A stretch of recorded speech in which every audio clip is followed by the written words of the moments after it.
We are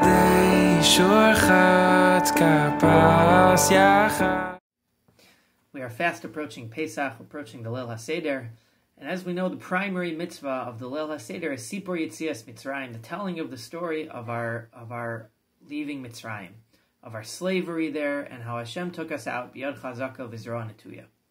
There is, however, something curious about how the Haggadah chooses to tell this story.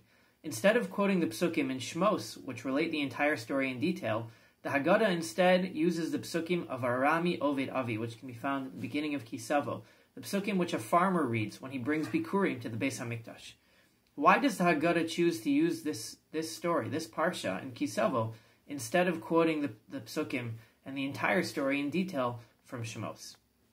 There are a number of important reasons that have been suggested why the Haggadah does this. I want to talk about just one. The declaration the farmer makes when he brings his Bikurim is all said in first person. He doesn't say, Hashem took my fathers, my ancestors out of Mitzrayim.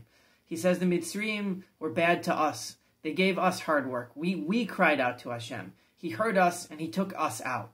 This farmer has epitomized Yetzias, has internalized Yetzias Mitzrayim. He's made it his story, not just the story of his ancestors. He was there, and he feels those experiences and the gratitude much more intensely because of it.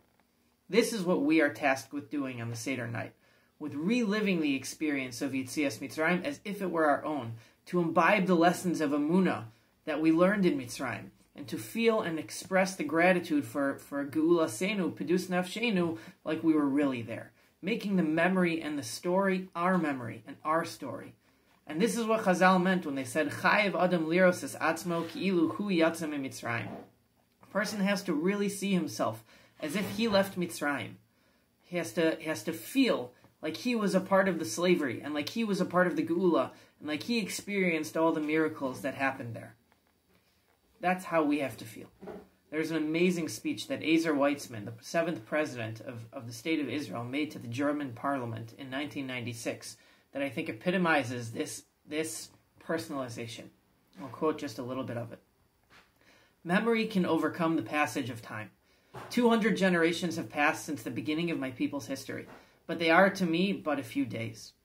Only 200 generations have passed since a man named Avram arose and left his country and homeland, and went to the land that today is my land. Only 200 generations passed from the day Avram bought the cave of the Avos, the Ma'aras HaMachpelah, in the city of Hebron, to the murderous conflicts taking place there in my generation. Only 150 generations have passed from the pillar of fire of the Exodus in the desert to the pillars of smoke of the Holocaust. And I, who am from Abraham's children and was born in Abraham's land, I was in all of them. I was a slave in Mitzrayim.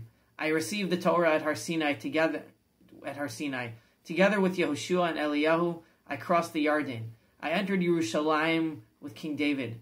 I left it with Tzidkiyahu, and I didn't forget Yerushalayim al Naharos Bavel. And when Hashem returned the captives of Zion, I dreamed amongst the builders of its walls. I fought the Romans and was expelled from Spain, and I was put on the stake in Magensa. I studied Torah in Yemen. I educated my family in Chisinau. I was burned in Treblinka. I rebelled in Warsaw.